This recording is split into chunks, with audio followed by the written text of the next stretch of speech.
So yun mga kasaksid, nandito po tayo yun sa San Jose, dito nga sa Blinag po natin, no?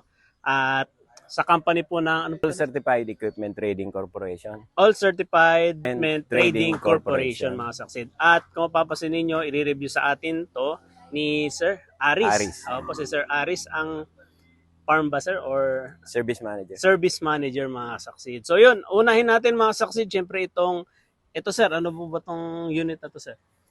Ito'y Polydes Haro, Polydes Haro. imported galing Thailand. Mm-mm.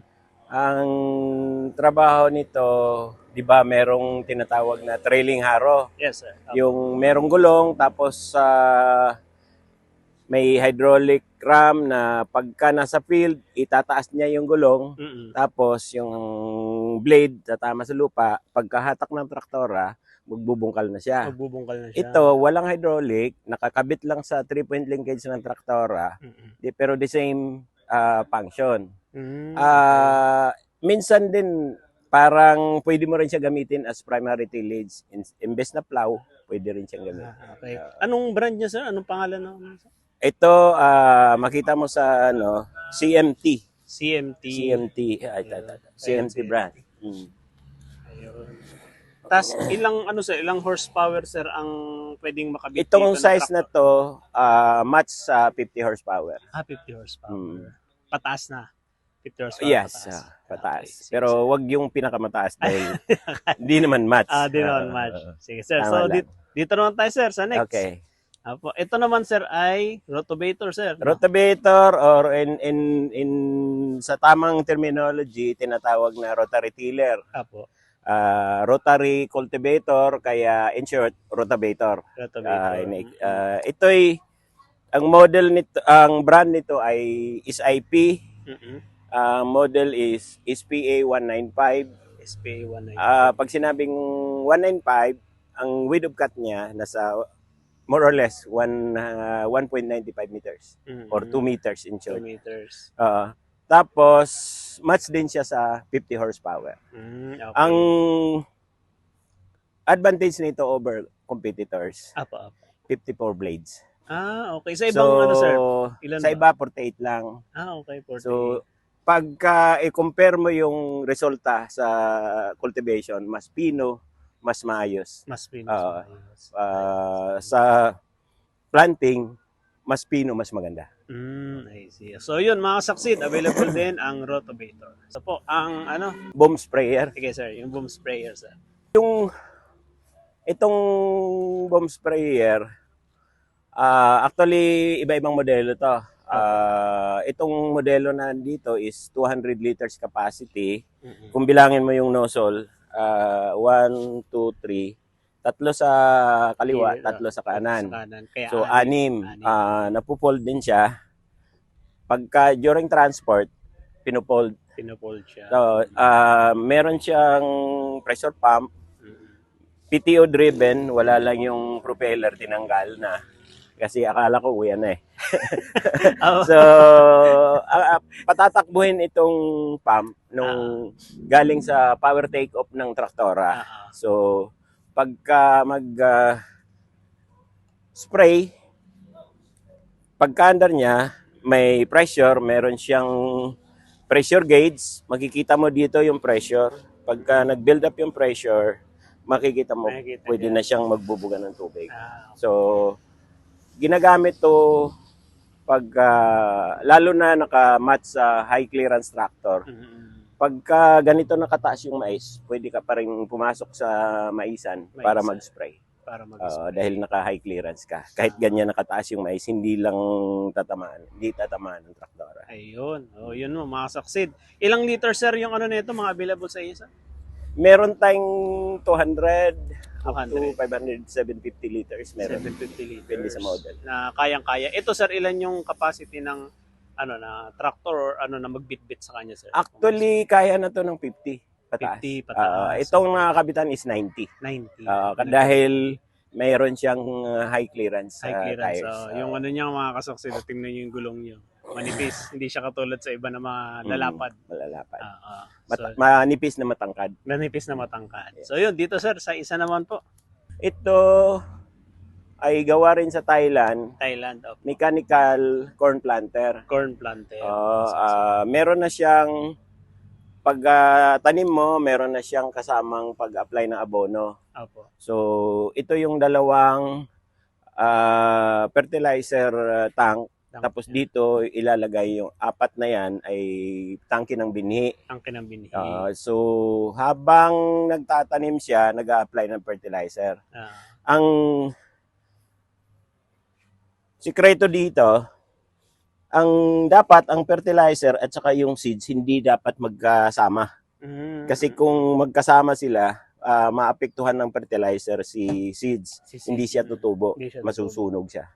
No. Ngayon, ito'y pre-wheeling lang. Kung nakita nyo, may spring lang siya. May spring siya. Tapos dito may spring din. So kung gusto mong malalim ang tanim, ina-adjust mo to. Okay. I-adjust. Pag gusto mong mababaw, yun lang yung buto mo mula sa ibabaw ng lupa, ma-adjust mo rin. Ma-adjust din. Ngayon, ang match na traktora dito is 50 pataas din. 50 pataas. Okay. So, ang distansya nito is 70 cm 70 between row. Okay. And then I think yung distance ng bawat buto is 18 cm. 18 cm. Pero, 70, 18. Na-adjust ito up to 75. Okay. Ito yung adjuster niya. So, ang nagdadala niya, itong drive wheel niya, habang umiikot ito, nagtatanim.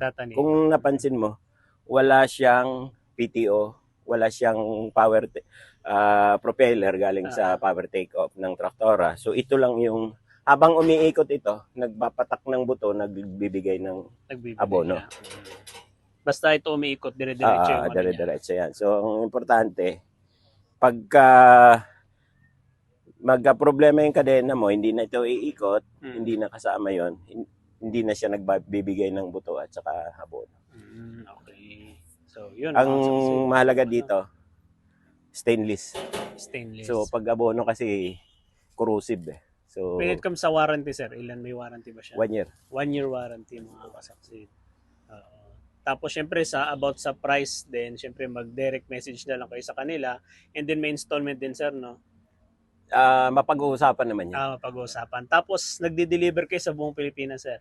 Nationwide ba? Yes. Walang problema. Mga kasaksid. Walang problema kahit saan kayong sulok dito sa Pilipinas. Mula Apare hanggang Hulo. Yeah. Sige, sir. Next mo tayo sa mas malaki. Ito naman, planter din ng mais. Apo. Medyo high-tech ito. Kasi ang nagpapatakbo dito ay hangin, pneumatic. Meron siyang vacuum pump. Habang umiikot yung vacuum pump, dahil meron siyang connection sa power take-off, pag ikot niya, ang hangin, sisip-sipin niya yung buto. So yung buto, ay yung seed plate kasi nito, mayroong mga butas. So sinisip-sip nung hangin yung buto para dumikit doon sa butas. Para dumikit sa butas. Pagka gusto mong isa lang ang buto, hihinaan mo yung pag-pressure ng pagsip-sip. Pagka gusto mong 2, 3, lakasan mo lang. So ideally, tag-isa ang gusto. So na-adjust siya. Ngayon, ang lalim din na-adjust, yung lalim ng tanim. Ang advantage nito, slow release. Ibig sabihin, yung buto mula sa seed plate pababa, very near sa ang advantage nun, pagka patak ng buto, hindi siya tatalbog. Okay. So kung tatalbog siya, yung tanim mo ng mais, meron dito, hindi diretso. Dito diretso. Ito dire-diretso. Dire-diretso. Ang pinaka-special dito is, meron siyang electronic monitor.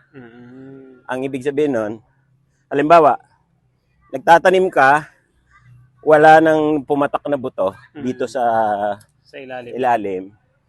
Dahil siguro naubusan ka na ng buto, wala na.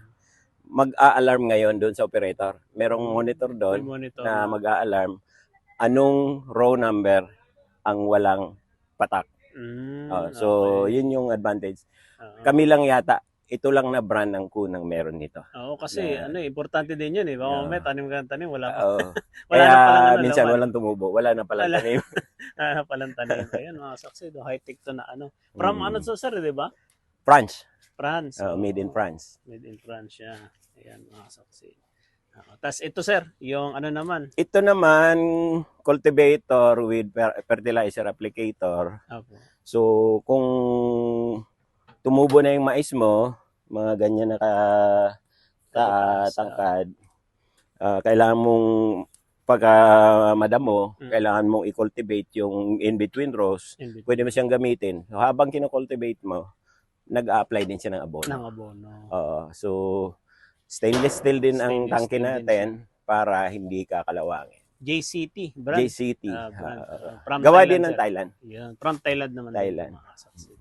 Available din yan. Yes. So, yun. Dito sir, sa next, itong ano, malaki. Ano naman to? Harvester ng mais na pang silage. Parang forage harvester ang tawag pang natin. pang baka. Pang baka. Pagkain ng baka. Pagkain ng baka. So, ang trabaho nito, yung nakatayo na mais na tulad niyang sa likod, ito. Pinuputol niya, chinachop niya, tapos binubuga niya, papunta doon sa trailer na hatak-hatak niya. May trailer hitch. So, kung may trailer, ibubugan niya doon. Kung wala namang trailer, iba ginagamitan ng truck. So, yung truck kasabay, doon niya ibubuga para pag napuno yung truck, dalhin na sa planta. Dito, ito ay made in Brazil. Okay. So, forage harvester, single row lang ito. Meron ding modelo na dalawa yung ganun. So, dalawang row ang kaya niyang putulin. Sa isang ano sir, ilang ano yung kaya niyang ano ma-harvest sa isang oras? Depende sa speed ng operator. Okay. Nasa operator ang ano. But sabi nung farm manager dito, sa speed na tinesting namin kahapon, nasa 3 to 4 hectares sa isang araw. Isang araw. Marami na yun. Tas ilan sir ang pwedeng salpakan nito? Ilang horsepower na tractor? 90 horsepower pataas. Pataas 90 horsepower. Kasi mabigat-bigat to. Mabigat ito. Ang ano nga dito, isa ito sa brand ng forage harvester na mabigat. Ibig sabihin, solid siya, yung metal niya, quality, nandyan. Nandyan talaga, maganda talaga. Hindi siya ampaw, kumbaga. Hindi siya ampaw. So yun, ito yung harvester ng mais. Forage harvester. Forage harvester. So dito naman sir sa manure. Manure spreader, ang trabaho lang nito, pagka merong manure na ipot ng manok, dumi ng hayop, or mga organic fertilizer, iloload siya through loader, front loader. Tapos, meron siyang gearbox na merong speed. First gear, second gear, third gear, fourth gear. Ito, may neutral. So, ang ibig sabihin ng 1, 2, 3, 4, yan yung bilis ng ikot ng pinaka-kadena na nagtutulak ng manure palabas. So, kung ilagay mo sa gear 1, so, mabagal siya. Oo. Pagka ilagay mo sa gear 4, mabilis yung ikot nitong kadena na to. So, dinadala niya yung manure palabas dito, tapos ito umiikot para isabog niya yung manure. Itong gate naman, yung pinakapinto, kung gusto mong maraming bapatak, buksan mo siya ng todo. Or malaki yung bukas. Kung gusto mong i-limit lang, pwede mo siyang ibaba. Pwede siyang ibaba. Ayun, mga maganda talaga to. PTO driven din siya. Organic ano rin sir, no? Ang capacity nito is 4 cubic meters na manure. Meron ding modelo na 6 cubic meters. 6 cubic meter. So yun. Tapos mga kasaksin, syempre meron din naman sila na mga available na tractor sir, no? So unahin natin tong tractor sir na malaki. Ang traktora natin sir na naka-stock sa Pilipinas na ang Massey Ferguson kasi kilala yan hanggang sa pinakamalaking horsepower ng traktora. Ang stocking natin sa Pilipinas, mula 40 horsepower hanggang 132 horsepower. So, ito is 102 horsepower, model 5710. 5710. Yung isang malaki na kinabitan ng planter is 6713, that is 132 horsepower. Ayun yung pinakamalaki. Ayan yung sa stocking natin. Yung mga higher than 132, we can order it as per order. Kasi malaki na. Ni- Ilang horsepower to sir? Yung 5710? 102. 102 no? 102 horsepower. Ilang cylinder siya sir? 4. 4 cylinder. 4 cylinder. May turbo na rin po ba siya sir? Meron. May turbo. Tapos paano naman yun sa ano niya sir? Meron ba siyang kasi yung iba 'di ba double sila tawag dito yung filter. Sa kanya ano naman sa kanya sir? Dalawa din. Dalawa rin. Itong dry air cleaner niya, dry air cleaner. dalawa. Primary at saka secondary. Tas ano naman yung pinagkaibahan niya sir sa ibang mga, ano yung panglaban ni Massey sa ibang mga tractor sir? Lakas pare. Iyon. Talagang Subok na ang Massey sa lakas. Sa lakas na sir. Sa lakas na. Kasi napansin naman natin kanina yung 50 kayang umano, di ba? Yes, Umatak ng Massey Ferguson lang ang may traktorang 50 horsepower pero humahatak ng trailing harrow or steel. Yun ang pagyayabang namin. Si Massey sir, saan ba gawa sir? Saan siya made? Ang Massey, kung tingnan mo yung plate nitong malaki, Beauvais, France. Pero meron silang mga factory sa India, sa Indonesia, meron din sa China. So, yung factory na malapit, yun yung pero may mga malapit sa'yo. Sa India, limited lang yung modelo na pinoproduce doon, hindi lahat. Sa Indonesia, yan din, maliliit lang din. Maliliit lang din. Yung malalaki sa Beauvais, France. Sa France talaga. So, yun, ito yung nila mga succeed yung 132. 32 horsepower. Tapos ito sir, ito namang isa natin na Massey 1650. 1650 50 horsepower. 50 horsepower. Yes, sir. Ilang cylinder siya, sir? 4 na cylinder. Bubuksan ko, sir. Sige.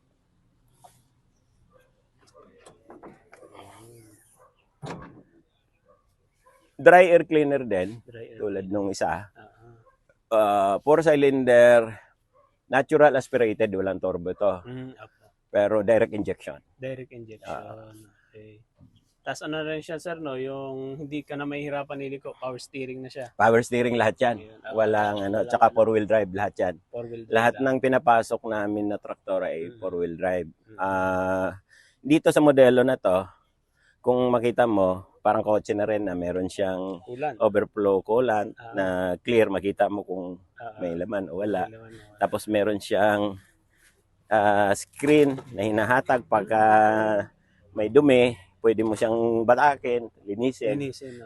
Para maproteksyonan yung radiator na hindi maklag. Okay. Yun din yung kailangan ng Tapos, yung pinaka filter niya, yung fuel filter, makikita mo rin kung madumi na. Yan. Clear din siya. Kita mo siya yung fuel filter. So, kung makita mo to, 4 yung cylinder, 4 yung cylinder. So, yun na yung 50 horsepower, sir. 50 horsepower. 50 horsepower nila mga succeed. Walang turbo yan, pero kayang humatak na. Wala. Tapos ito, sir, ito namang malaki. 6713, ito yung 132. Yung 102 pala yung kanina. 102, ito, yung kabila. Ito, 6713, ito yung 132. 132. Oo. Ganun din, 4 horsepower din, turbo. 4 cylinder din, na turbo. Yung air cleaner niya, ganun din, parehas lang din sa kabila. When it comes sa seat naman ito, sir, no, hindi siya yung matalbog talaga, maganda nagbabong siya. May caution kasi yung seat nito. May caution yun. At saka may safety switch. Okay. Ibig sabihin, yung traktora na to, mayroon siyang mga safety switch na pagka hindi mo in-observe, hindi aandar yan. Okay. For safety reason. Unang-una, pala yan. kailangan nakatapak ka, naka-neutral lahat ng transmission mo. Nakatapak ka sa clutch. At saka nakaupo ka sa upuan. Pag walang nakaupo sa upuan, yan Hindi siya andar. andar. Yun yung ano niya, Kasi para sensor. kalimitan ang aksidente sa traktora dahil doon. Pinaandar na nakatayo lang sa baba. Ay, Oo, yung iniwanan lang nila So, nakatayo. ayan. So, para maiwasan yon, may safety sensor. switch. May switch siya. So, yun, mga saksid. Lahat yung modelo na yan meron. Tapos, same lang to, sir, no? Same lang. Yung 1650 at saka yon, parehas lang yan. Ito, yung old na, sir. Itong modelo na to, nilagyan lang natin ng high clearance tire. Okay. Ito, Pero ang modelo nito is 290T. Gawa to sa India. Okay. Ito yung sinabanggit ko sa iyo na may mga modelo na gawa sa India. Kasi iba yung design niya dito eh. Kung tingnan mo yung mga dating Masi na mukha. 4-cylinder din. 4-cylinder. This is 90 horsepower turbocharged. Okay. Yun, mas dito mga Turbocharged. When it comes, sir, sa cabin, nagagawa rin ba kayo ng cabin pag may nag-request? Meron kaming modelo na may cabin. 6713, 5710, okay. yung 1650, you can order with us with aircon. Meron isang modelo, yung 2635, 75 horsepower. You can also order with us, may aircon. Ayun, mga saksid. Ayan, sa mga naghahanap ng cabin, kasi ibang farmers, sir, cabin. Marami na ngayon. Kasi ang init daw eh. Sarili na sarili nila. nagpa-farm. Sarili nila ang operation. Sila na mismo ang nag-ooperate. Kaya gusto nila medyo malamig, komportable sila. Kahit buong maghapon, walang problema. Walang problema. Hindi pagod. So yun, sir, bago po tayo matapos, sir, ano pong masasabi nyo sa ating mga followers, sa mga subscribers na gusto rin masubukan o matesting itong mga unit, sir? Well, ang lahat naman ng agricultural tractor, basic ang mga function. Pare-pareha lang yan. Na iiba lang yan sa design, sa transmission niya, matching ng transmission tsaka engine, sa hydraulic capacity, gaano kalakas bumuhat yung hydraulic system niya. Ang Masi, hindi patalo dyan. Ang Masi, subukan nila i-test yung hydraulic lifting capacity ng Masi kumpara sa ibang brand. Hindi tayo mapapahiya dyan. Ayun, mga saksid. So yun, ayan po si Sir Aris dahil siyang nag-explain ng sa atin mga saksid. Kung may mga katanungan pa kayo, syempre mag-message po kayo sa kanilang FB page and then sa website po nila. And then may sasagot na rin po sa ating comment section about po sa Masi and then sa mga implements nila. So yun, sir, maraming salamat. Thank you, sir. Yun po. You're welcome, sir.